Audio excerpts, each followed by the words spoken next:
Legends tell of a haunted house with ghosts roaming the halls and whispers in the walls. They say that in the basement a single piece of candy remains, shining in the darkness, and it lures trick-or-treaters to their doom. Well, that's not quite true. It's not a legend just yet, because I just built it. These things take time, you know. My soon-to-be legendary haunted house is 3 stories tall, or 4 if you count what is going on the roof. Any trick-or-treaters coming to my house must cross the bridge and go in through the roof access, weave their way through the halls of bodies, coffins, and gravestones, and take their cut adamantine gem candy off the pedestal before pulling the lever and leaving out the basement exit. A great many dwarves had to be sacrificed to really dress the set the way I wanted. Plus I wanted ghosts to wander the halls from time to time, and ghosts don't just come from nowhere. I made sure to put a couple ghosts to rest, and then desecrate their gravestones in order to collect a couple murderous type ghosts, as per the ghost type chart from the wiki. The whispering in the walls was accomplished by just storing all my dwarves in the walls once I was done with construction. While this all seemed great on paper, I couldn't be sure that it would actually coalesce into a solid experience without giving it a go myself. So I embarked on an adventure to visit my own haunted house. Or should I say I embarked on 5 adventures to visit my own haunted house. Adventure 1 started well when I climbed my way out of a castle and traveled south from my human settlement towards the haunted house.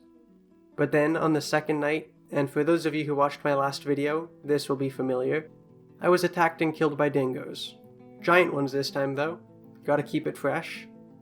For Adventure 2, I embarked in a small town. I was immediately told it was under attack by goblins and that I should flee. So I took the opportunity to flee towards the haunted house. This time on night 1, I was attacked and killed by, and stop me if this sounds familiar, dingo men.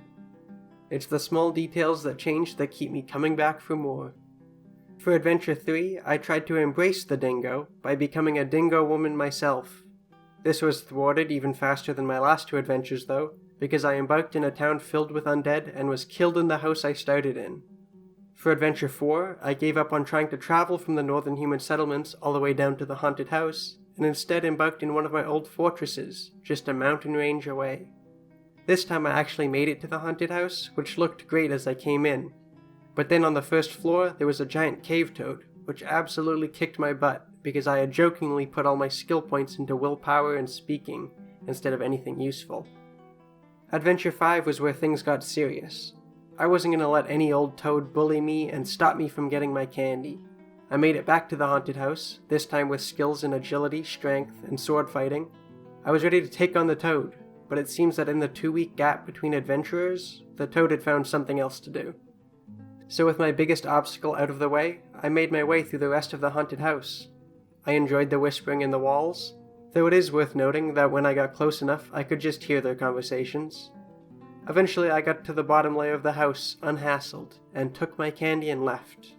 Unfortunately, or fortunately depending on how you look at it, none of the ghosts that I had cultivated had come out to play. I know they are there though. Hopefully for any future trick-or-treaters they will take the time to stop haunting the children in the walls and scare someone new. Whatever the case may be, happy Halloween, and thanks for watching.